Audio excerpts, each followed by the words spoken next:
Salamu aleyküm, hormatly izleyijiler.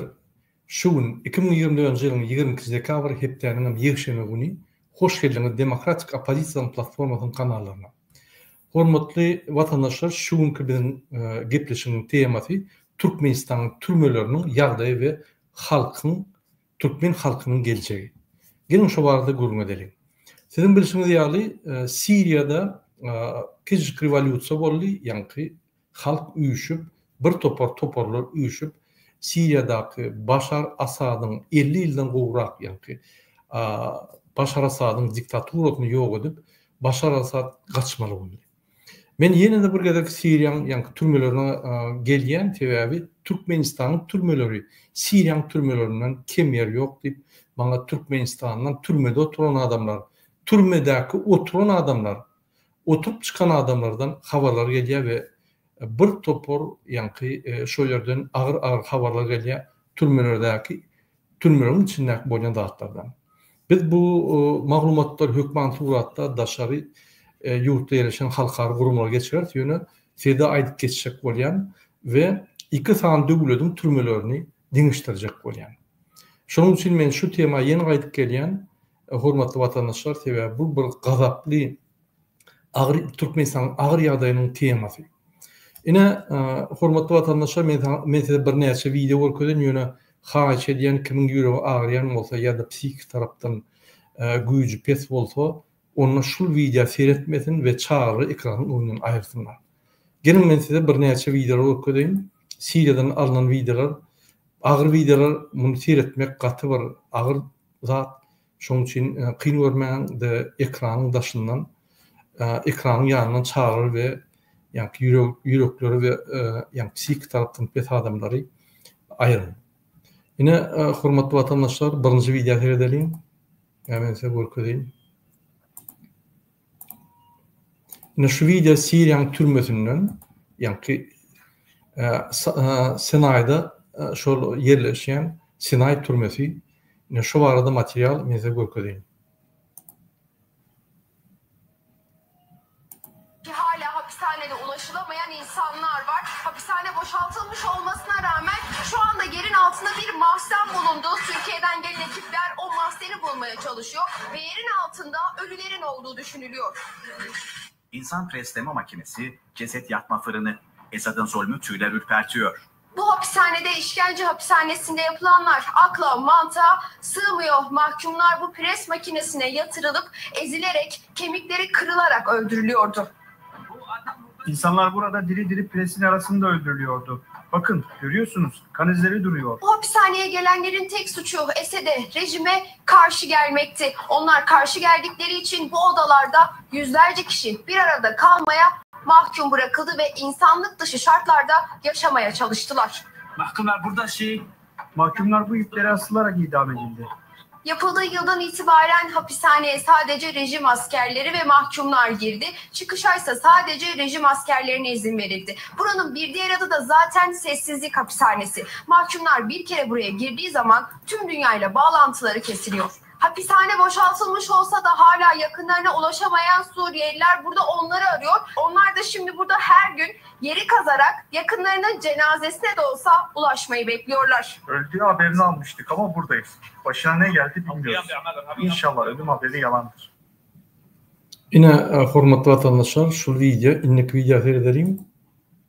هذا المكبس ايش شرطته؟ هذا شرط الإعدام ده هاي المشان يكون كان فيهم كم وحدة على حسب الوقت إبراهيم تمام؟ Ine şu ýani ýipler bilen adamy asyp ölse öler ýa ölmese ýani şu presin aşagyna goýup şu presin aşagyna şu adamlary ýagny presin aşagyna şu adamlary basyp ondan presden çıkaryp presden soňra kislata sokup ýok edýärdiler. Inşallah. هاي أثر التعذيب والدم وحط الشهيد هو في كان كباسي هاي بيطلع لفوق تحته هاي على مبدأ تعليم علب والعلب بيحطوها في جوا الأسيل مشان يسووا منها خالد أو بالحركات يعني كل معتقل يتم إعدامه في هذا السجن يتم كبسه في هذا بعدين على الحركات هذا يحرقوا بالاسيد بالاسيد بحيث ما يقدر شيء ما يقدر شيء من اثر خارج.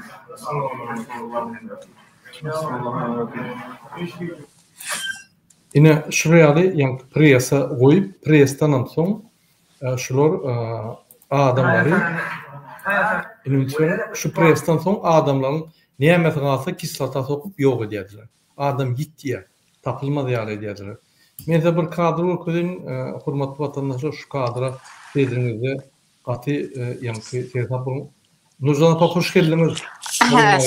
Salamlar. Goňa geldiňiz. Oy. Men bir kadr okuduk bolýan, ýa bir watandaşlarymyza bir kadr okudum. Okey. Bir minut.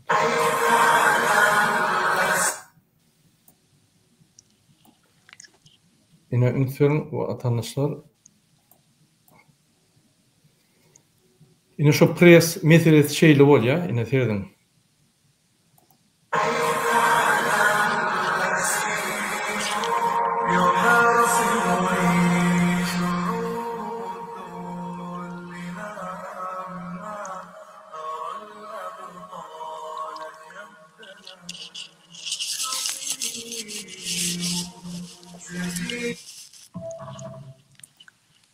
Ine şu ýaly mesele yaman agyr video terder ýaly.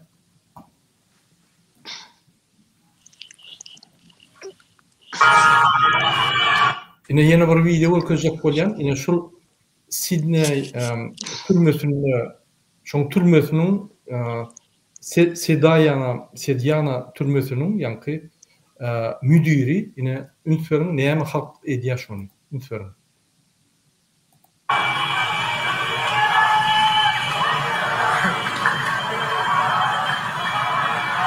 Allahu Akbar.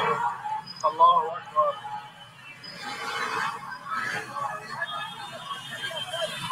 مسحت بكرامته الارض.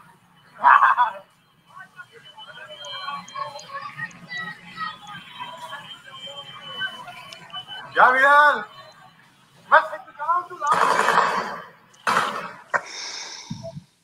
Ine ünsürdiňim hormatly watandaşlar, men şol Türkmenistanyň türmeleriň müdirlerini, türmelerdäki ýanky spesnada adamlar vurup keler edýän adamlara, nadiratlary şu videony ýürütip öküdýän, ine halk sizi näme eder? Köçüdi.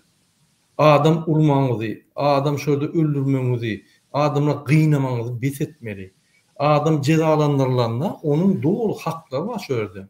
Ol diňe territorialny cezalandyrylýar. Onun ýanky maşgalasy dostlar bilen görüşmek haky var. Ýylda 4 gödek, 2 gödek gysga möhletli, 2 gödek uzyn möhletli görüşmek ýanky haklary var. Onun bir topar haklary var, ýöne wurup, öldürüp, ýenjip, ýanky kislata goýup, xlorka goýup, xlorkaň içine saklap gynamak diýilýän zat ýok. Ýene indiki videoda görkezim, watandaşlar, bir minut.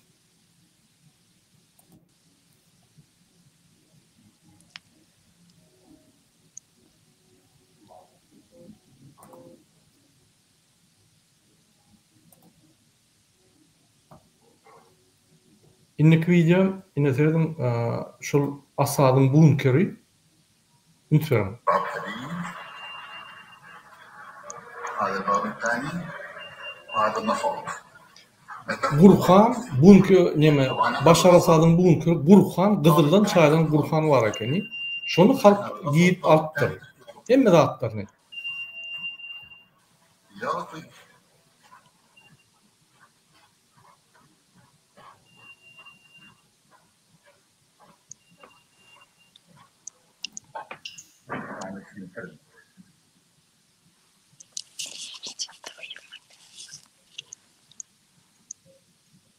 Yine bunkerlerine yani bir toparda atlar var ekeni. Gızıldan çaydan Gurhan ama şuraya yine Serdar Berdimuhammed, Kur'anlı Berdimuhammed seyretmeli. Sizin hem yaşayan zayllarınıza halk girip tağlar. O halkı durup olmasa sizin edin cinayet, günahlarınız, halkın pulundan oğurlan dağıttırınız, halkın yankı ağzından alan pullarınızı alınan dağıtlar halk yine iyiliğine alır. İnanın. Son dövlü de yetip alır şu dağıtlar. Şuraya Eger siz halk talap 33 yıl talap gelýän bolsa 3 gün 4 gün halk sizem talap. Inniki video herdelin hormatly vatandaşlar. Şu videoda şu oğlan yani protest edýän oğlan yaptı ve işkence gördü. Suriye'den sürgün edildikten sonra Mazen Al-Hamada 2011 yılında Arap Baharı bağlamında hükümet karşıtı protesto gösterilerine katıldığı için 1,5 yıldan fazla hapis yattı ve işkence gördü. Şu Mazen Al-Hamada 2017 ýylda 14 ýylda protest etdi. Şu protestonun arasında bolup, bunu tutup allar da 6 ay gynap goýberdiler. Bu Ýewropaga gidip, Ýewropada ýa-ni Gollandiýada bolup, öýde protestler etdiler. Soň bir gün ýene de öýüne gaýtdy. Öýüne gaýdanda şunu gelen günü aeroportdan alıp, şunu ýa-ni helak etdiler. Sidnaýa diýen türmäge alıp, şöyle helak edip, umumy azatlygy bir näçe gün galanna şunu ýa-ni cezalandyryp öldürdi. Suriye'den sürgün edildikten sonra Hollanda'da sığınmacı oldu ve maruz kaldığı kötü muameleye dair alenen tanıklık etti. Hamada 2020 yılında Suriye'ye döndüğünde havaalanında Suriye istihbaratı tarafından tutuklandığında Sednaya hapishanesine götürüldü. İşkenceler edildi, zorbalandı ve zorla kaybetmenin kurbanı oldu. 4 yıl hapis yatan ve yıllardır haber alınamayan Hamada'nın cesedi 9 Aralık 2024'te Özgür Suriye ordusuna bağlı muhalif güçlerin Şam'ın düşüşü sırasında muhaliflerin Sednaya hapishanesinin kontrolünü ele geçirmesinin ardından bulundu. Cesedinin bulunmasından birkaç gün önce infaz edildiği düşünülen Hamada'nın bedeninde yoğun işkence ve darp izleri görülmüştür. Yine beýleki videoda görkezýändir. Yine Mazen Al-Hamada şuňady, şuluglaryň ady. Unutmaýarym. Ne yaşlı, yani 2011 yılda şeyledi, yaştı, şuraya. 2022'de şeyle oldu. Ölün vaktam şuraya tapıldı. Şuluglanın, yani üstünden büküp, kapırgalarını dövüp, yukarıdan ulur beton yaldağı, yani gövresine zınıp, kapırgalarını dövüp, ağdarıp, kapırgalarını dövüp, aygara hemme dağıtları gurun verdi. Neye şunu gıynanmasalar? Yani şuraya ilginç ýagdaýda adamı gıynap, yani adamlar öldürýärdiler. Yine protest edýär, unutmaýarym, Gollandiýada.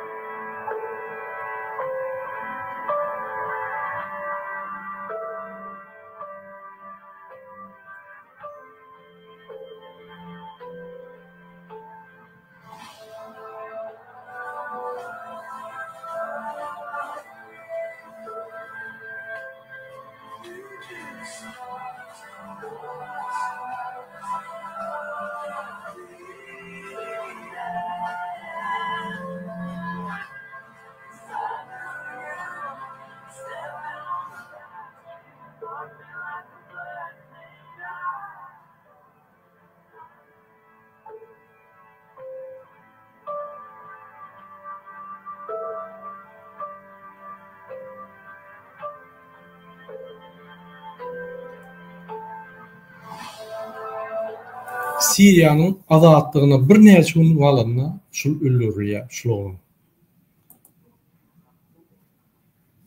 Ýene bir video var, unutmaýarym. Ýa-ni şul türmede Sidney'den türmesinde nadziratil beýleki adamyň eşigini geyip ýa-ni içinde oturan adam, hamana içinde oturan adam ýaly bolup, ýa-ni öýüni boşadan kişi bolup, ağlan kişi bolýar, azatlyga çykan kişi bolup, kaçmak ýolu bilen tutulýar, unutmaýarym. Сирии мы видим, как журналисты в сопровождении повстанцев освобождают очередного заключенного. Yine Ferdin, semizce yani normal adam, türmede oturan adam meňden o. Очень напуганный, ему дают попить воды. Заключенный представился как Адель Гурбал, и ему оказали всю необходимую помощь. И надо бы вроде заканчивать. Şu jurnalist, yani BBC'nin jurnalisti. Suriýalar muňa. Ine şul soňunda tasdiklanýar, şul nadзиратель bolup işlän oglan adam. Что он обманул и журналистов, и повстанцев. Его настоящее имя Саламан Мухаммад, и он оказался офицером сирийской армии. И ладно бы, если бы он оказался просто солдатом, но он оказался палачом. Он взял себе чужое имя и притворился зэком, чтобы избежать ответственности за свои преступления. Он своими руками обнулял людей и проводил допросы с особой жестокостью. К сожалению, в ТикТоке я несколько ограничен в донесении своих мыслей, и поэтому мне приходится очень аккуратно подбирать слова, чтобы не словить страйк. Şu türmede adamlar ölüp biren adam eken şul.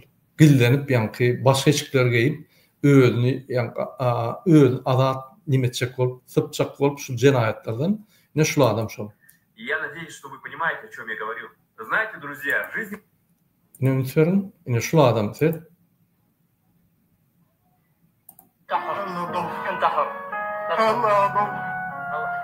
Ünitverin ne il adamlar yankı şu nadiratlar ne il kaçıya, ne il gilleniye?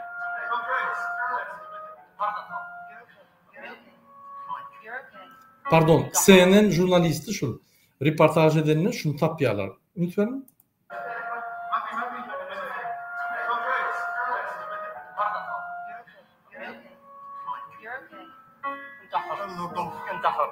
Bu aktör oynayan roluna derdim. Yani içinde oturan kişi, oturup çıkan kişi, adatıga çıkan kişi bolýar. Tokgoja, bu semiren, yani hiç wagt kynçylyk görmedi adam. Ünitverin?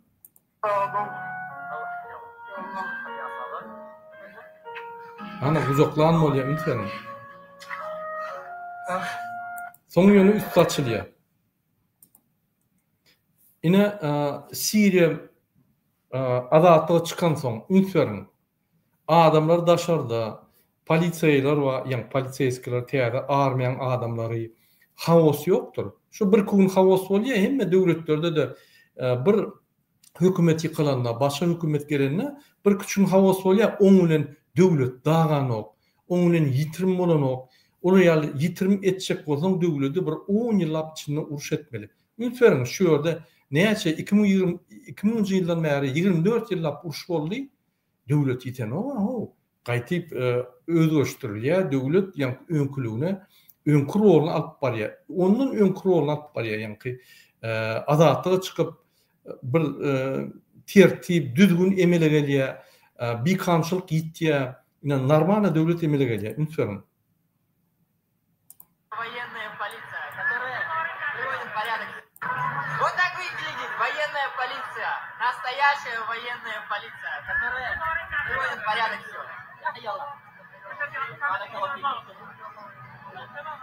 Hawa tertip düzgün az kemirek ýöne eýýän hiç kim ölüren ok, ogurlan ok, köçeni tutup alyp seni vurup ölüren oklar, presa falan oklar eýýän bir topar düzgünler emele geldi, kanunlar emele geldi, kanuna düzgüne hormat goýup başladylar adama adat ýagdaýda ünitverin. Hökman bular presa edip, hökman tutup gaňryp alyp gitmeli.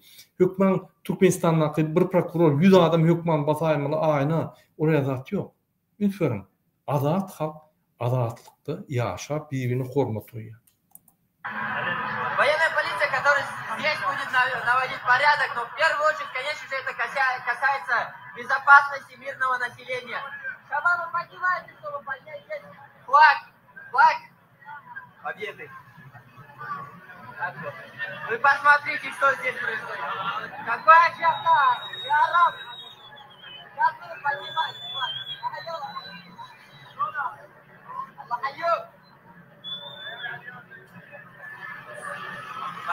Sezin, şul adamın şatlykly ýylları uruş 24 ýyllap bolsa da uruş bolmadyk ýaly, hemme zat gülýärdi. Şu ýanky biz gowuny bir günde ýetip gelýäs. Şul iki sany ataly ogul, degüsler, jellatlar aýrylsak, sistemany çalyşyp başlasak, bir günde eýýäm adamlar şatlykly bolup, baýramly bolup, arkyny köçede görüp, ýa-ni eýýäm azatlyklar emele gelýär, eýýäm bir topar haklarymyz emele gelýär, awtomat ýagdaýda. Şu ýaga bizem bor inşallah. Indi şu kadrlarda bu közjek bolýan Siriýada nähili urs, ýa-ni ursun waýenlaryny, nähili Siriýa halky, Siriýa waýenlary garşy alyp, ýa-ni ugrulýar, ünitverin. ردنا صعقت بل سحقت قالوا إنها وعد نحن عصبة الأسد فأتاهم زحفنا زائلون للأبد ثم نادوا حسمت إنها قد رسمت فأتاهم ردنا صعقت بل سحقت إنما نحن جنود نحرق العار بنار سيفكم زان بفعلي برياح الانتصار إنما نحن جنود نحرق العار بنار سيفكم زان بفعلي برياح الانتصار فارحلوا دوما فإننا نرى بالخبث ذا سنهد عرشكم وسنفني ملككم فارحلوا دوما فإننا Bizem Allah'a uğraptır. Russiyan vayanı bağlısı yok Türkmenistan'a. Şular bolun olsa bizem yankı impiyatçılar yalı bizi basvalardılar şular. Allah saklaptır. Allah'a uğraptır. Yine şurayalı yankı yağdaylar, hurmatlı vatandaşlar, yine biz gepleşe kaydık gelelim. Nurcan apa, sizem yalnızca kadrları gördünüz da, pres edip adamları, ondan qalan zatlarından kisvata atıp yitirmedi yani, adam tapmadı yani. O Stalin'in aydışı yalı, niyet problem diye de, on problem adam yok bol ya da.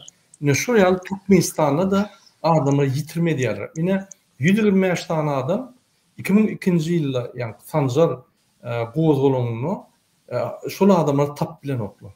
Havari yok şolordan. Çünkü Türkmenistan hükümeti bütün dünya cemiyetinin ona cevap vermedi. Niye de şol adamlar? Hava sen tuttun, hava cinayet etti. Ağır yani yengil cinayet on tapağı yok. On hakları var ha. O hükmen öldürülmeli dilyanda yok. Farhat Meymankuliyev, Genciyev, Kemine, bir topar aktivistler gitti. Hani olur? Ne yapacak malumatları yok? Ne yapacak Türkmenistan'ın türmesine düştüm? Advokat adam yok, doğrulanmışlanan bile yok, hiç at bolan yok. Ne yapacak şu atlar bol ya? Yine Serdar Berdimuhamedov, konstitusiyon garanti. Ne yapacak şu atlar bol ya? Siz şuna cevap verelim. Nurcan apa, şu kadroları gördünüz. Sizin duygularınız ne? Şuraya kadroları gördünüz. Elbette Suriye'deki bolup geçen dağıtlar gatı ağır cinayetler. Yani bir normal adam ödüne bunun singdirip bilmeyen gatı ağır geliyor adamlara. Yine de Suriye halkına, edermenliğine, gayratlığına beğenen büyüdüp öz adatlıklarını alıp bildiler. Neyse yıldan sonra da bolsa. Tabi doğrudan Otay'nın türmeleri gatı ilginç yani kıynamaları sezavar oldular. Hatta bu inha görkeden oğluncunuz, Mahir diyen oğluncunuz ol yurt dışına daşı gidenine de şoga özünün şotayda aktivistliğini kendi kazat edip bilmendir. Yine de mecbur geliptir izine. Onun şol Sydney diyen türme salyalar da onu yok ediyorlar. Yine onun oğluncunun aktivistin adını yaşatıyorlar. Yani hem yerde, köçelerde, hem yerde miting edip oğluncunun portretlerini götürüp görürler. O bir simbol yani geleceğin adatlığın bir simvolü oldu o oğluncuk. Gatı beğendir ya. Yani biz öz türmelerimize kaydıp gelsek doğru. Bizim yaşacık oğlanlarımızı alıp gittiler. Onların ıkbalları belli değil. Önkü Покажите живыми diyen bir neme vardı, proyekt vardı. Onlardan bir giden adamlar yok oldu. Yani eğer bereyin, onların bir maslığını bereyin yağdı. 100 kilolu adamlar bir 20-30 kilo bulup dine et bilen, yani sünk bilen deri halinde hoğundarlarına verdiler onları. Yani bu böyle bir kıynamalar bizim kıynansak da Türkmenistan'da da var. Yani ben birazcık statistika verettim. 16.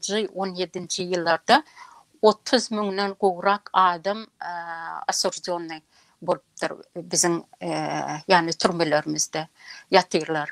Ne şu vakti bugüne gelsek 38,5 mindən qoğrak adam türmelerde yatır. Yani Türkmenistan'ın neredeyse 4'ten 1 bölüğü türmelerde ýatyr. On näme diýmek? Yani hemmesi şonýaly bir eretlik etdimi, ýa bir şonýaly jeda çekip türme atylar ýaly etdilermi? Yani bir kicicik bir triyek diýdi, zat diýdi, garagör diýdi, anal baragyn diýdi, zat diýdi, ana şoň üçin türme atyp oturlar adamlary.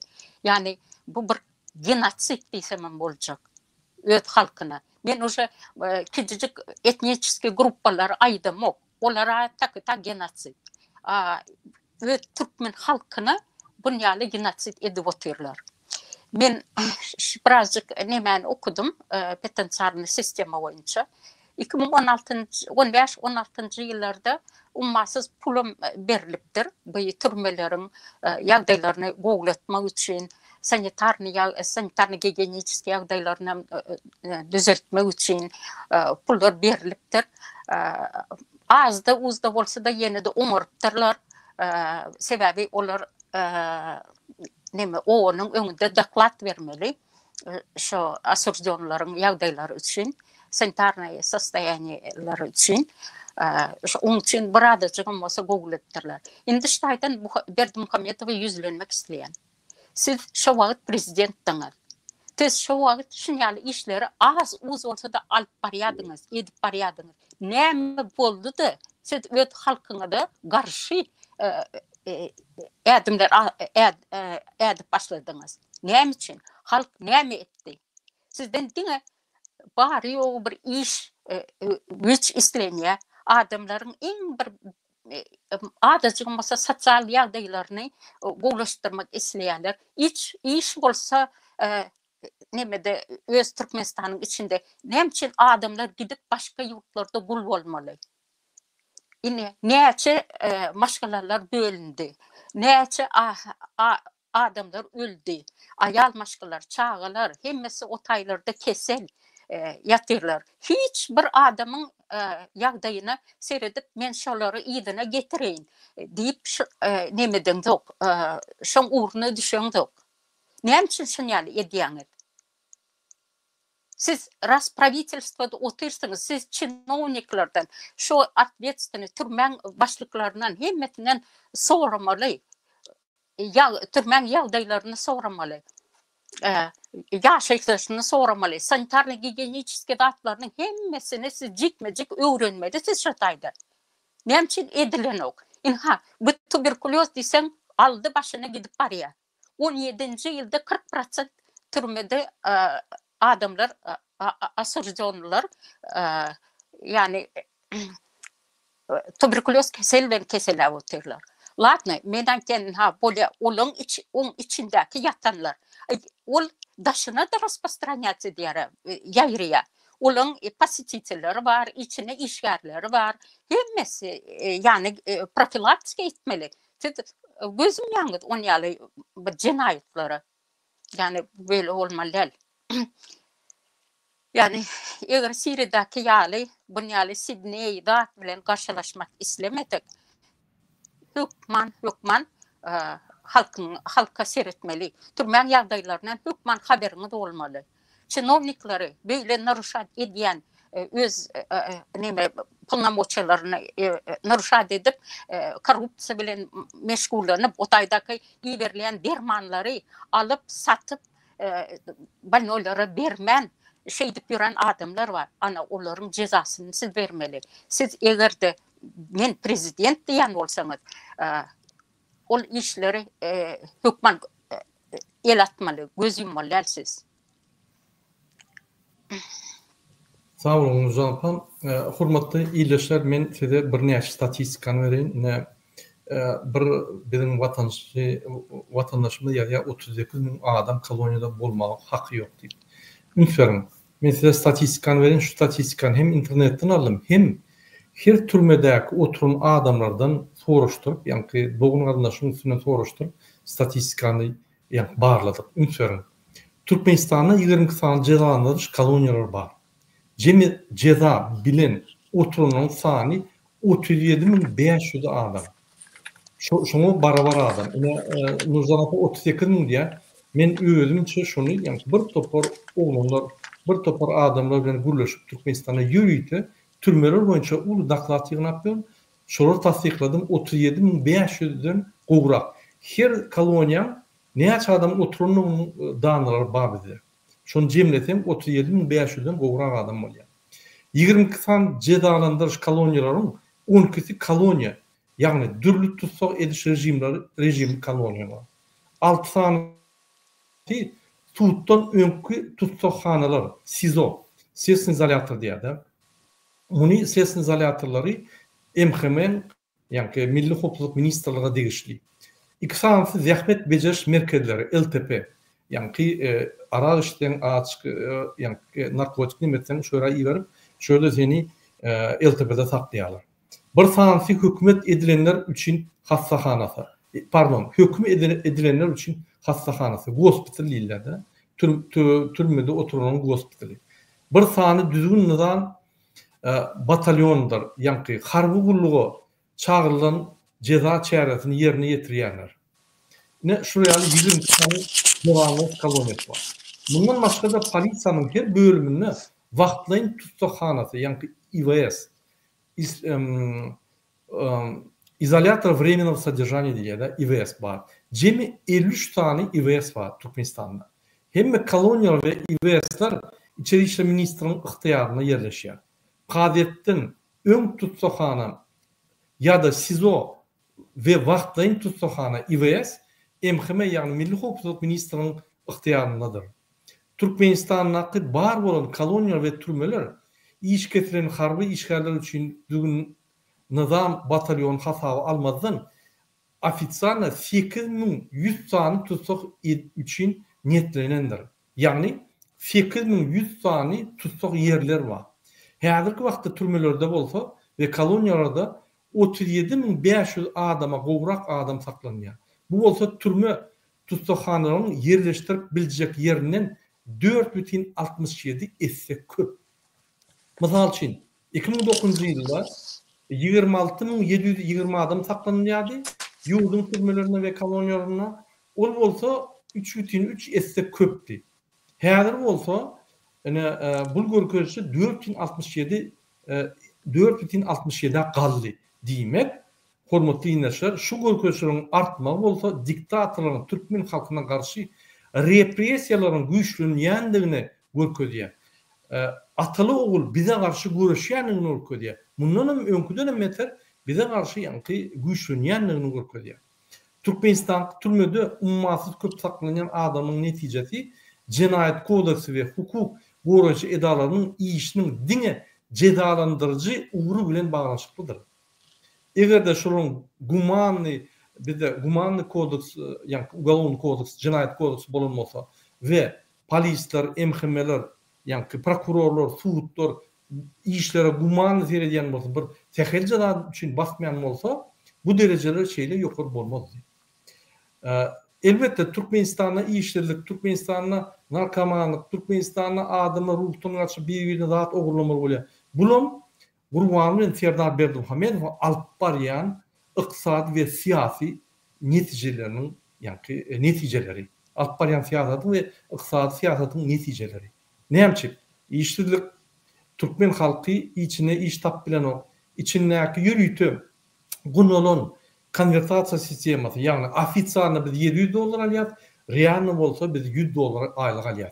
Muny bütün dünýäni anlamak üçin we türkmen halkyny garyplykda saklamak üçin, velayata gelip bilmek üçin, köşkü öňüne gelip ýanky protestler etmek üçin we özüňe giýije günedigin naharyň ýylan algar ýaly, baý bolmaz ýaly, baýasa adam baýasa ýani kellerine bir topar azatlyk ideýa ýemeli gelýär. Şu bolaýmasyny diýip garyplykda saklaýarlar. 33 ýyllar ünsüren Gurban we Serdar Berdimuhamedov we onun ýegenler milliarder boldy. Biz bolsa öňküden beter ýani garyplykda ýaşap ýörüz. Näçe beýle bolýar? Diýmek siýasat şeýle. Her wagt siýasata seredem. Ol iqtisadi siýasat, sosial siýasat siýasatyň ýylynyň gelýändir. Eger siýasat düzgünsiz bolsa, siýasat adamlara garşy bolsa, onda edil iqtisadiýetde we sosial siýasatda şu zatlar bolup geçýär. Türkmenistan ketediýän kanunçylyga görä tutsak ediş tertibi adamyň daşarky dünýä bilen gatnaşyp saklamak hukugundan mahrum etmeýär. O demek näme? Eger şunkuna adam tutsak edip basılın olsa, onun öz hakları, hukuklary var. Ýagny türmede saklayan adamlar öz garyndaşlary bilen habarlaşmak we hatalışmak hukuky bardyr. Türkmenistanyň kanunçylygyna göre, kanuna göre ýa-ni konstitusiýa, kanunyň laýykly umumy düzgün düzüş ýerine saklanýan adamlar maşgaly we dostlar bilen ýylla 4 gödek görüşip bilýär. Ýylla 2 gödek gysga möhletli, 3 güne çel görüşip bilýärler we 2 gödek uzak möhletli görüşip bilýärler. Näme şu daratları, ýa-ni konstitusiýaň ýa kanunyň üstünden biz gazanan ýa-ni haklarymyzy bozýarlar. Näme şu haklary etmek almak üçin ziyatka bermeli bolýar, bagşlan bolýan bir topar maşgalar bar ýa görgüller, şöýdäk nadiratçylar, türmeň ýolbaşçylary jyt gatnaşa girdi ýaşal aýallar, aýal maşgalar, görgüller. Näme şu ýaly bizim aýal gyýlarymyzy ýa aýagyna çöktürip namusyna degip öz äärleri bilen maşgalatyny görüşmäni ýa-ni şu ýaly edýärler. Hani Türkmenistan prezidenti?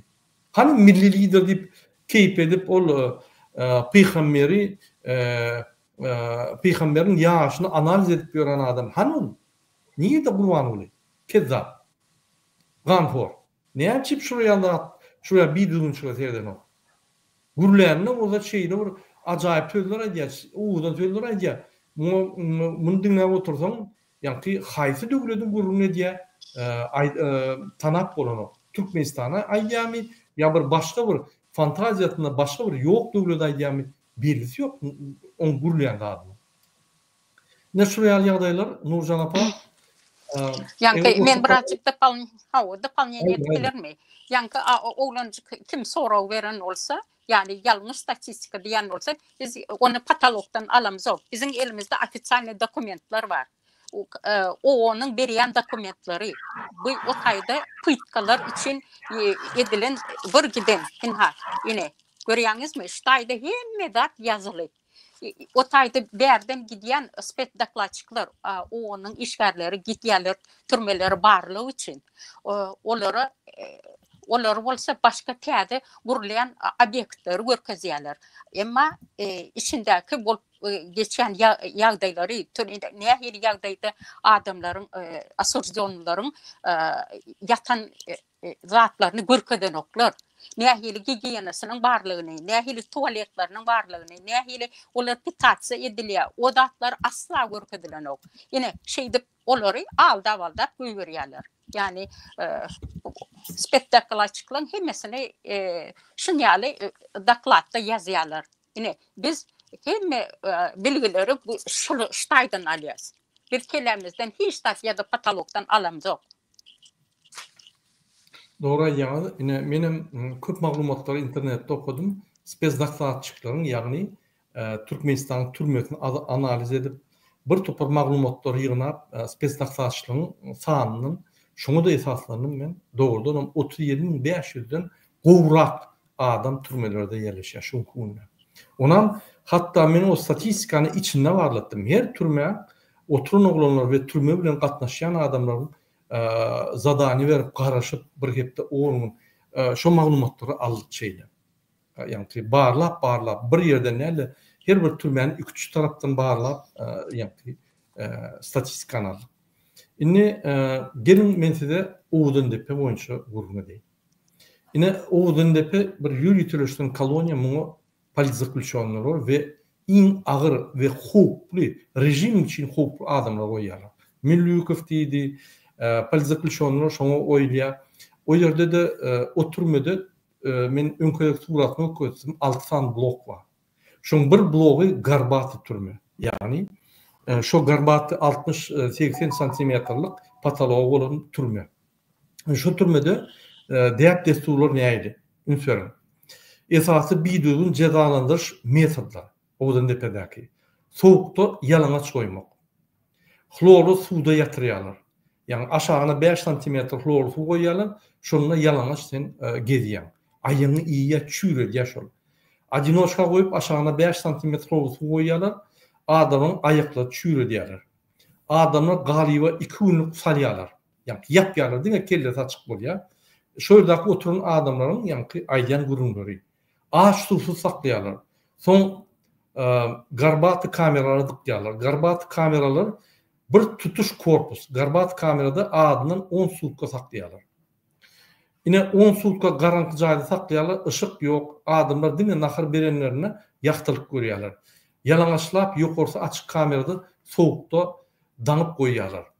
Yine şu yali yani metotların bir yeri. Men hemme dağıtları aydamak odan depe boyunca yürüyte var materyal çek koyacağız. Yani şunu cemler hemme dağıtları. Gıyta çaydık geçiyen. Yine IVS. Yani izolятор временного содержания. Günlük adamları yence uğrayalar. Adamlar yürüyte uğrayan ve şunu hakalayan adamlar var. Olur karışıklı gelip adamlara karşı yani karşı yençiyalar. Urun adamın kimdiğini tanap bolanyk karışıklı gelýär, vurup gidiyor. Her gün gelýär şu adamlar urmanı. Bir näçe da vurup gidiyor adamları. Olaýam adamlar näýle urmalygyny bilýär.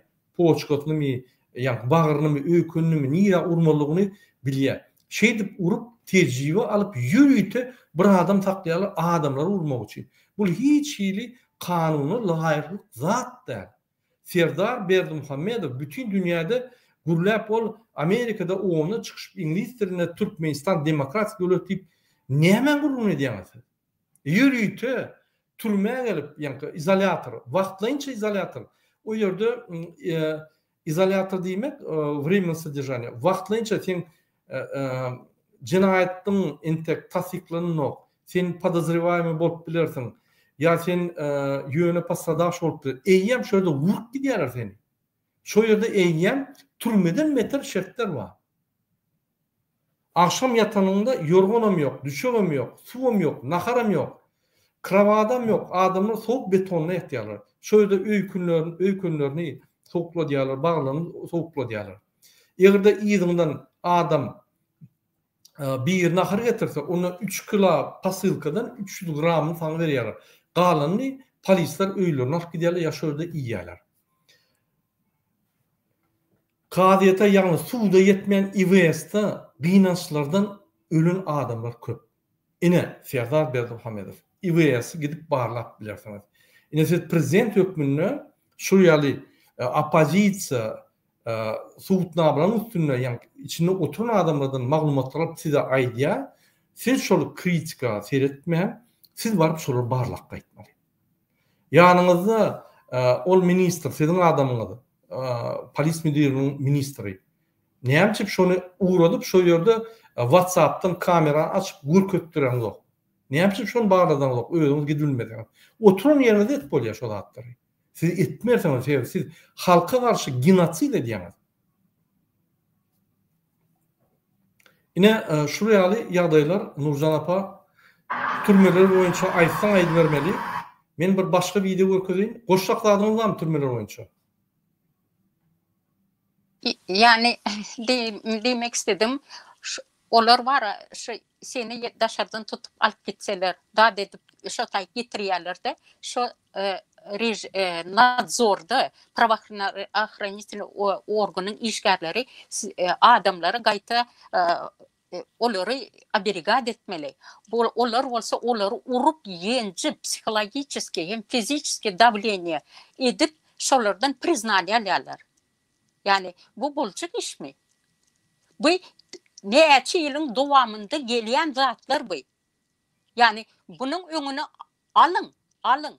Ertir bir gün etdil Siriýan ýagdaýyna gelmeli. Siriýan türmelerine öwürülmeli. Yani 50-50'ye var da o türmeler bizde de. Yani ştaýdan yüzlenýäs. Opozisiýa erwet diye aýdanok. Bardakları bilip doказательстволарını alıp aýdýas. Şoň üçin çäre görüň. Eger prezident bolsaňyz, halkyňyzy bir adam bolsa düşünýän bolsaňyz çäre görmäge bir hukugyňyz var. Alyň görkezin adamlara. Men bir hada video görkezip, şoku video. Ine şunu da egerde ya şalar bolsa video yani ekrandan aýryň ya da psihiktaýdan yani güýjüňiz pes bolsa seyretmäň şu video gaýra dedim. Ne ünsörün Türkiye'de bolanda Dieses Video bir minut.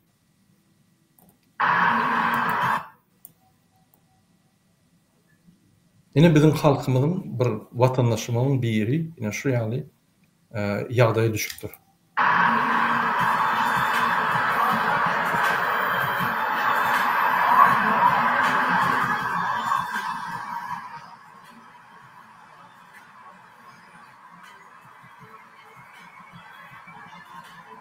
Avcılar duysun, burası Avcılar, yani orada bulunan metruk bir bina. İddiaya göre 25 gün önce doğum yaptığı bebeğini öldürmeye çalışan Türkmen uyruklu kadının yaşadığı yer burası. Şu anda olay yerindeyiz. Gördüğünüz gibi burada bir bebek battaniyesi var. Burası elektrik ve suyun bulunmadığı bir metruk bina.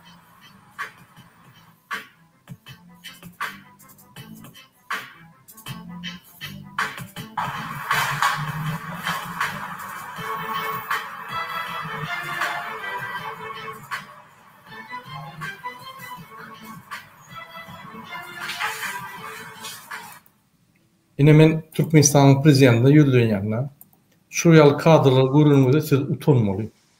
Bizim halkımız şu günlere girdi.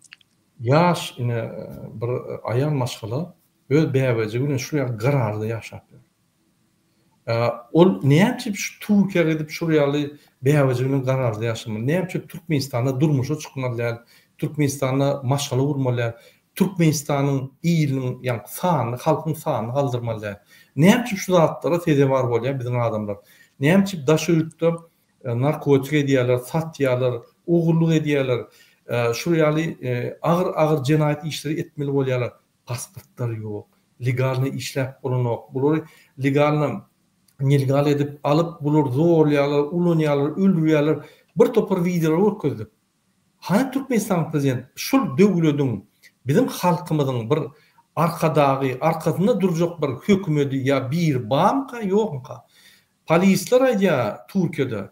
Sizin döwletiňiz hem yok. Arkanızda duracak adamınız hem yok. Prezidentiniz hem yok. Hiç tadyňyz hem yok. Siz hiç tat diýär. Halk däler diýär size. Şundan milli lider utanmaly. Hansen ağzyny doldurup Dubaýa gidýän, Oýra gidýän, Türkiýe gidip Erdogana doğun indirýän ýallaklap, ýani Türkmen maşa ýallaklap. Näçip sen öz bir personal bir lichnis bolup bilen ok, näçip özüň gorap bilen ok, näçip Türkmen halkyny gorap bilen ok.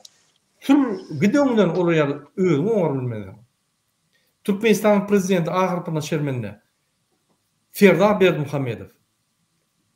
Russiýa prezidentiniň gullary boldyňyz dinle. Ine şol Erdoganyň aşagyny ýyjak korup ölýäňiz mi diýseniz? Halkyňyzy goran, halkyňyza hyzmat edin. Sizi beýlik prezidentler syýrar. Şonu etmediňiz hiç kim dünýäde syýlamaz sizi. Türkmen halkynyň hiç kim syýranok. O ýallaklary diýip men ýertir köçede sizin jesediňiz, maslaňyzy söýreseler, üstüňizden ýani aýdym aýdarlar şolar. Size bagşlap täze aýdym düzüp aýdarlar. Ine halk azatlygy çykdy. Diktator köçede süýrek diýip aýdym aýdarlar şolar. Ananyň. Ananman olar. Gurmagyny köçede süýrerler, men köçede süýremeseler zat bilmedim görürsüňiz. Halk 2-3 gün hawosa ýerer, ýani Türkmenistanyň hökümeti hawosa ýerer. 3 günne halk hem katýylaryny, ýaşaýan köşklerini, öýlerini, maşgalalaryny doňalyşyny talarlar. Tutup gurmagyna köçede ýani köçede ýip bilen süýrerler. Opozisiýa saklap bilmedi. Opozisiýa saklasa, opozisiýa garşy görüşürler şunu. Şuryaly halkyň gaharyny getirdiňiz. Şuryaly halka garşy görüşüp şu ne saldyňyz. Her Türkmenistanyň daşyna bir güne ya da cinayet işe ölýän ya tutulýan adam sizin günden günäňiz bar şu. Günden günäňiz bar. Siz şertleri düýüp bilmän, şertleri bermän, haklaryny bermän, daşyna mecbur ýagdaýda gitmeli etdiňiz şolar. Doğru. Yine yeni bir informasiýa berjek bolýan men nimeden aldım Türkmenistandan. Türmeye çalışan. Bu masgaçylyk museýeder ýalda Hudaý hakladym. Yine men Türkmenistandan yeni bir material aldım. Şuny berdiler, şuny men size okap bereyim. Yine gullukda düzgün bozanları 2 yıllık düzediş batalyonuna uğradıyalar. Dizbat diýilýär. Şol dizbatdaky ýagdaýlar türmelerden hem agyr diýerler. Unutmayın. Dizbatda düşen yaş olanların cins organlarını depmeyeni hiç rahatça bilen oklar. O neyli oğlanlar, yaş oğlanlar erti maşgal edilmeli oğlanlara cins organlarını depmelimiş. Niye de var o zatlar? Neyme siz polise iş alanınızda adamları şoları neyme öğünü diýeňiz mi şoları? Ya şoları ettirýäňiz mi? Yani düzgünleme boşýaňyz mı şoların jogapkärçiligine? Näme şonu diýerler? Balkan welaýatynyň Gazanjakdaky ýerleşen dizbatyna 2 sany oglan garawyny vurup gaçyp gitdiler we soňunda tutulypdyrlar. Näçe gaçdym diýip sorulsa, türme düşmek üçin gaçdyk diýip jogap berýärler. Bir türmede oturunyň şu batalyon dizbatda oturunyň gowy has gowy diýerler. Biz türme hakydyň dizbatyny aýryň diýip aýdýarlar. Dizbat ol sen yani adjman ettirmeli, fizik taýdan iş etmeli, zat etmeli, adamlar fizik tarapdan hereket ettirip bir yani düzgüne salmaly adamlary urup weran edip gynamalara geçirýär. Näme çyp beýdýäňiz? Gynamalara geçireniň bilen düzeleni o. O diňe indi bir tutulmaýan, näme sen başgaça diňip tutulmaýan. Ýöne fiziki yani esaslandırıp işletsen ya bir düşündürsen okuwlaryny geçirsen aňy ütke hiç wagt şoňa gelmeýär. Näme şu zatda düşünüpsizmi ka? Näçe Serdar Berdimuhammed we Gurban Berdimuhammed şoňa serden o. Käbiler aýdyr. Murada olar hemme zat seret bilen olaryň işgärleri bar. Wagt olar işgärlerini öýde alýarlar, diňe ziyatka bilen alýarlar. Eger işgärleri ýerine ýetirmeseler, näme 17 ýyldan bäri çalyşyp bilen oklarmy? Çalışýarlar. Ýene de şu ziyatka ýanlar gelýär. Ya arasy adam hökümete gelýärmi? Ya hökümetde arasy adam barmy? Görkezmäň bir ýerini. Bir ministr barmy arasy? Ya vice-premier barmy? Ýok. Departamentde bir arasy adam barmy? Gatar, barmak basaýmaly. Näçe şu zatlary düzet bolany? Näçe şu ýaly hapa adamlary, gödök, iş bitirmeýän, diňe diktator näme diýse böküp aýagyny ýalap, sırtyny ýalap din aýdany edip kanunlar bolýan adamlar ýalar. Näçe? Sebäbi ýürüte şol adamlar alyp sistem uruldy, ýürüte vertikal sistema. Adamlar gıynamak we gıynamak sistematy urdular. Boldy. Hiç kim kelden aldırmaly. Ösün döwlet dolanyrjak bolsaň, ösün adamlar bilen işleşek bolsaň, özüň ösün bolmaly. Özüň bolmasaň, ahyrda şermende bolsaň, ykdysadetde nol bolsaň, stomatolog bolsaň, sen näme döwlet östürjek? Bir ýerini öldürüp gelin, zahvat etdiň hökümeti, on zahvat eden hemme zatlaryny eliňe alyp vertikal urduň, ýani horizontal guruluş, döwlet guruluş sistemasyny ýykyp vertikal edip, diňe özüňi ýokarda goýduň, halk maslahatyny ýollaşdy edip. Onun sistemi bolmaýar, onun döwleti bolmaýar. Bütün dünýäni Allah'ım gezip gördüm. Şondan bular hiç kim Ýewropa çağıran ogam, Ýewropa gelse gaçyp gedýär, tapar ýaly bulary. Bular dünýäde iň belli demokrat Koreýaly, ýollaşyr ýaly adamlar. İksem ataly ogam. Nirde awray başlaryň? Nirde şuruň ýa-ni Türkmenistana awray berdiler. Aýdyň şu bir pakazatlar aýdyň, ýa bir gürkezji barmy dünýäde? Ýok. Hemme onuň swotkalaryna, hemme onuň daklatlaryna diňe erkenç ýagdaý, erkenç diktatura, adam ýaşar ýalylar, döwlet şu ýaly diýär. Dogry. Özüm beýik aslymyz parahat, ýa-ni üstümüz parahat, asmanymyz parahat, bizim bir gülýal halkymyz bar. O halk gülýal, sen gülýal. Hudaý saklasyn. Mene şu ýaly ýagdaý. Dogry. Ene atalar armiýa çağlaryny iyi berýärler. Yani hökümete öz watanyna gulluk etsin diýip iyi berýärler. O taýyp olary öldürmek üçin ýa-da horlamak üçin ýa-da bir izdivaçy etmek üçin iyi bermeliler. Olary çäre görmeli. Ýa-man bir kanunçylyklar bar. Mesela Murat Kılıçdaroğlu eğer rica etsem görköz bilersiniz 17. mayın 2002 prikazı boyunca 1917 yılın prezidentin prikazı var. Eğer de kim türmelerde özünü oňurup bilmeyen olsa, gaty kesel ýagdaýlarda olsa demek olary boşaltma kararı var. Yani hormatly dinleýijiler, bilýäňiz her kimin garyndaşlary, doganlary, jigileri, kakalary, kimi daýylary ýatyrlar türmelerde. Her kim şu kanuna esaslanyp talep edip biler. Olary yani şu kesel ýagdaýlarynaky nemeleri göwermekle üçin. Ine şu kanun ýöretmeli şonu. Talep edelim adamlar. Murat Kılıçdaroğlu doполнение edip bilseňiz. Doğru ýaňyz ine hormatly watandaşlar, türmede eger dogananlaşyňyz oturan bolsa, olam ýa-ni bedeni sag däl bolsa, onu şu karary esaslanyp siz amnistiýa çykartyp bilersiňiz şol adamy. Şu kararyň esasyny öz dogananlaşygyny yaramasa, tuberkuloz kesel, beýlek kesel, ol kesel bolsa, şuň esasyna siz çykartyp bilersiňiz. Şu karary gowy bellep alın. Biz türmedäki oturan adamın hossalarına köp yüzlenir. Şoň üçin bizim videolarymyzy paýlaşyňda şolary ýetirin. Siz öz hossalarını goramadan hökümet diňe öldürmek bilen, hökümet diňe şoň saglyklaryny ýitirmek bilen bolýandyr. Şoňa esaslanyp çykaryp bilersiňiz. Men Nurjan apa bir daha daýdyn, ine eger ruhsat berseňiz. Häzir bir video görkezýän, ondan soň biz şol türmede oturan adamın doğum anlaşılığını öğrenir. Unutmayın. Şu video.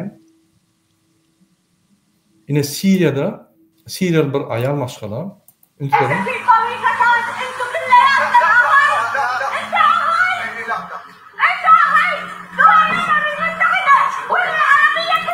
Şu orada şol adatlığı çıkalan son onun VDP'li adamları Sidney'e türmesine barıp bir toparda attır görününe bir Suriyalı bir ayal maşgal şolar söýüyor. Öň ni dediniz siz? Näçip şuny içeri girmediniz şu türmelere? Näçip adamlar şeýle seýlediniz ok? Näçip şuraya preslap adamlar öldürýärler? Siz habaryňyz ýok. Näçip girmedip söýüp goýýar. Gaty dogry edýär. Bizim şonu etmeli. Türkmenistana komissiýalar gelýär. Häzir Türkmenistana ýa-ni Международный Красный Крест, Красный Полумесяц ýani bir guruma bar. Türmeler barlajak bolýar. Şonu 30 ýyldan beri içine salynar. Şolar türmäge gelýärse, hökümet suratda dogunanlaşlar türmäge öňüne barıp aýtmaly. Bizim dogunanlaşlarymyzda urýarlar şöyle amon spetsnaz, ýürüýti adamlar gelip urýar. Näçip haky ýok. Türmelerde adamlar vurulmaly, näçip vurulmaly? Ol şol bir adam, ýa-ni jenaýat iş eden soň, oň ýa-ni adatlyk ограничениялар bolmaly.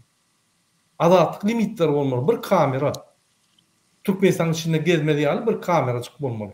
Şo ýerde ýa iş rahmet bilen işlenmeli, ýa da şo ýerde ýa-ni kitap okumaly özüne gelmeli.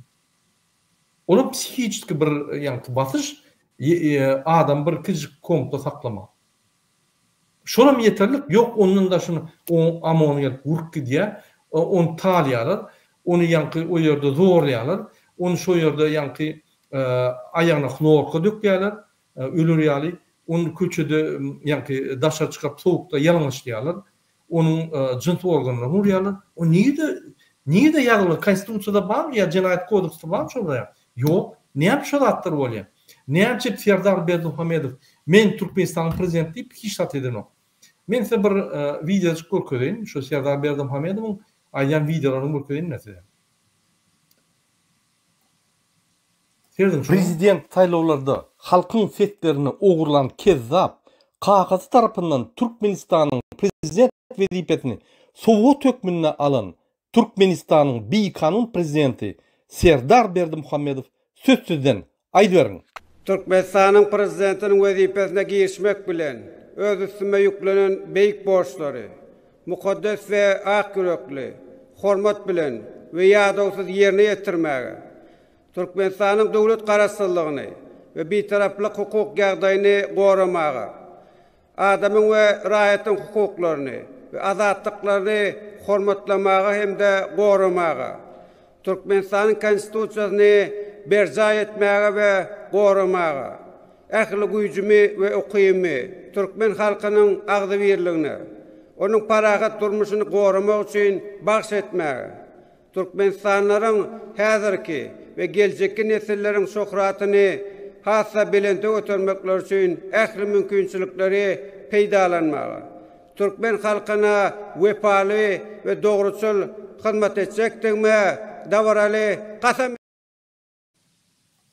Ine şu adam dedim kasam etdi.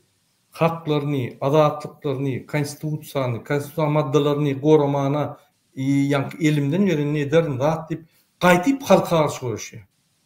Ine şuňa diktator rejim diýilýär. Bütün dünyada ağırlap, Türkmen halkını ağırlap, hemleri ağırlap, prezident kişi olup, halkı kıynap genosid ediyor. Sen prezident olun birinci adamın Türkmenistan'ın cinayet kodeksini humanitarlaştırmalı, diýmek şo ýerde cezalandırış, çäreleri peseltmeli, ine birinci işin. Näme şonu etmedin? 2 ýyl. Etmersiň. Gaýtyp cezalandyrýan, azatlyklaryny kesip, ýa-ni aýal maşgalaryň haklaryny kesip, Türkmen halky daşary ise pasportlar çalışman, bir topar işler edýän Türkmen halkyna garşy. Sen Türkmen halkyny gyrdyň eýän, kahan ýaly, bol etmeli. Ya gidişden ya da sen reforma geçer. Başalaç yok. Ine Serdar Berdimuhamedov şu ýaly bir kezzap, olum bir kezzaplaryň biri, kakanyň işini ýürütjek ýandan biri. Muny näme diýjek Nurjan apa? Ha, ol ilk baştan hem görünýärdi. Ol kakasynyň ýoly bilen gitjegi besbellidi. Yani birazajyk eger özgörçlük etjek bolsa da kakasy ona onu yani ona yol vermezdi. O görünüp duran zat. Yani erden yüzlenmek isteyen Serdar Berdimuhamedow'un özüne de sebebi iki prezident olup otursanız halkın gaharını getirtmen. Bollenni. Türkmenistan'ı ikinci Suriye öwürmen. Halka seredin. Eger doğurdanım, yankı aýdyşy ýaly, men konstitusiýa halkyma seretjek, olaň ýagdaýy bilen nemetjek, agzy bir boljak zat diýip ýan kasam etdi. Ine şo diýen zatlaryny da ýerine ýetirjek olaň. Ýene-dem geçdäl. Ine men birden da aýtjak bolýan, bir anekdot ýadyma düşdi. Şu anekdotu aytıp geçeyin, mümkün yeri değerleri yönü aytmasam bolan o, sebebi adamda bir anık düşünür yani. Bir mektepte, Türkmenistan'ın bir mektebine tarihten alıp baryan muallim soruya çağırırdım. Bir 6-7. klas çağırırdım soruya. Bastilyany kim aldy diye de. O zaman hani sen Meredov cevap verdiyse yankı turup men Bastilyany alamak ýollaşmalym diye.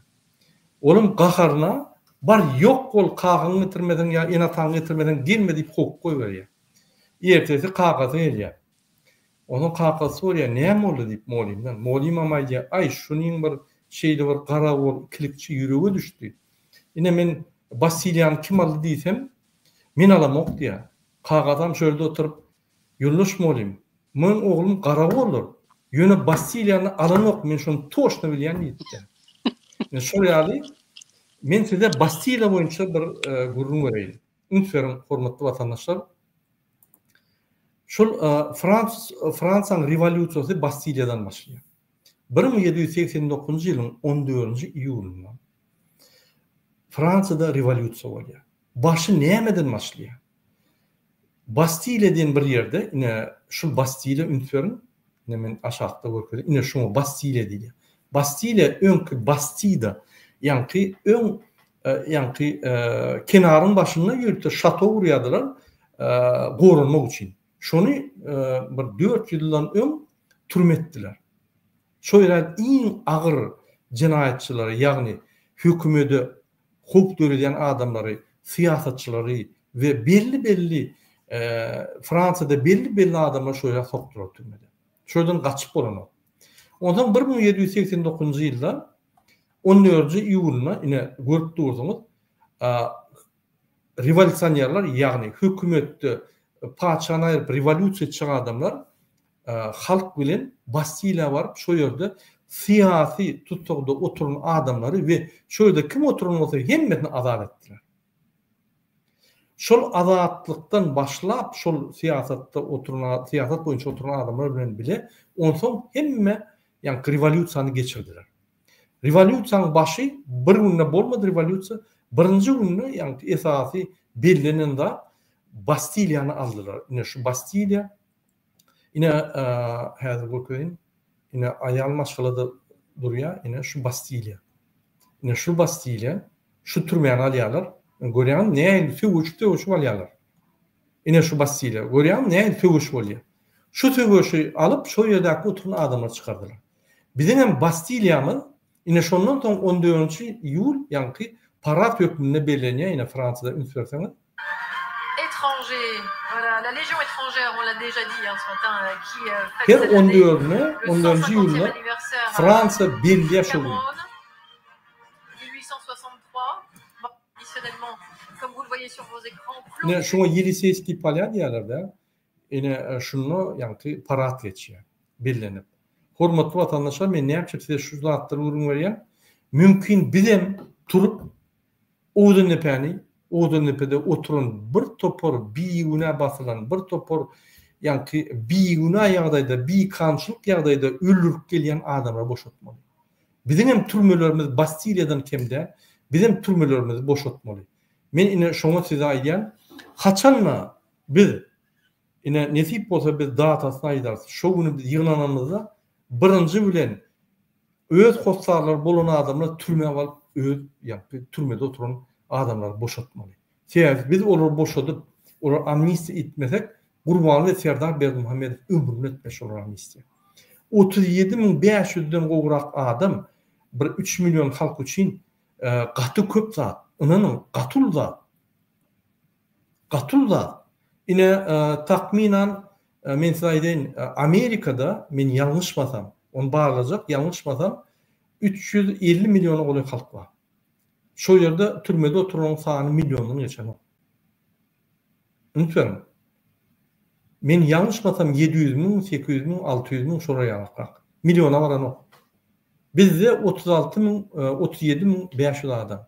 Bizim halkymyz 3 milyon näçe etse 10 etse 30 milyon 100 etse pes nemeden ýöne eger 900 min bolsa 100 etse paýlasaň 90 min 10 etse 99 min bolmaly bizde. Şoň üçin 8100 adam oturmaly. 9000 gatyl etse bizde bolsa 4067 etse köp. Şoň üçin hormatly watandaşlar, biz öýe dogananlaşlarymyzy goramasak bolmaýar. Nurjan apa, siz näme pikir edýäňiz? Biz Bastilyalymy? Ya biz Bastilyalymy bilmämi? Yok, men Bastilyany alamok. Benim anekdota goşulşaýyn. Dogry diýäňiz. Şeýdip biz öz adatlygymyzy almaly adamlar. Inha Bastilya bolsun, Siriya bolsun, biz hem öz adatlygymyzy almaly. Adamlar bolunny, oturmaly. O türmedäki oturanlaryň ýagdaýlary gaty göz gyýyna ýagdaýda. Inha şunýaly yüzlenýät.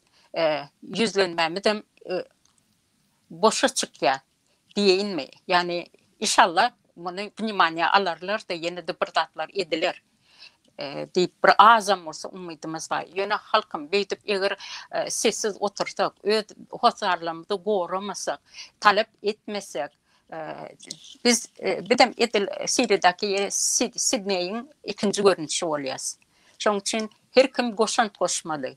Her kim bu ajylary öz teninden geçirmeli. Nähil oglanlary, ýaşaçyk oglanlar, 18-20 ýaşly oglanlary özüňiz şu wagt görüp otursaňyz, 1-2 metr ýaly ýerde çağılar alyp ulakan bir demir bilen, dişli demir bilen prisavad etdiler. Näme boldy? Farş boldy o oglançyklar. Gaty agyr bu ýagdaýlar. Ine bizem eger sessiz otursak şo günlere gelýäs biz. Sessiz oturmalyň. Halkymyz bu ýerden yüzlenýände Biradacığım goşun, hak hukuklaryňyzy talap edin. Yani bir tane, 2 tane, 20 tane aktivistin aydany az bolýar. Halk hükman içindäki oturan halk talap etmeli. İlhaşyn ýaly nemelere zatlara, kanunlara dayanarak öz haklarymyzy talap edelim. Sağ olun Nurcan apa. Hormatly dinleýärler, biz näme size şu hatlary okuyýar. Sebebi sizin biz näme ýagdaýda ýaldymyzy biz özümiz düşünýärmiz. Biz düşünýär ýaly. Biz Siriýadan kim ýerimiz ýok. Bizim türmelerimizde ýagdaýlar Siriýadan kim däl. Biz ýöne bilemdik şu zatlary. Egerde şu zatlary bilsek, bizim wara ýüreklerimiz durar. Bizim doğun gardaşlarymyz bilen şu kezzaplar, şu ýa ganhorlar näme diýär. Ine şu ýaly biz bir Türkmenistanyna adam ýaşamaz ýaly bir döwlet kurduk. Näme kurduk? Hiç tak kurulmadyk. Näme emeli getirdik Türkmenistandan? Öňkü Türkmenistandan bir zulüm ýasadyk. Zulüm döwletini ýasadyk. Onan biz hiç tak edemdik. Biz hiç tak etmeýän soň boluşur. Gurbanly, Serdar, Türkmenbaş diýen bir haramzada. Ine şular etdi. Näme biz insim oturduk. Şun kundan başlap şu videoları paylaşıp aktif bolmaly adamlar. Her kim bir kiçik adym etmeli. Kıyın görmeliler. Halk bolup bir kiçik adym etsek, bular uçuk gidýär, pytrak gidýär, ananyň. Ýani men görkezdim Siriýada.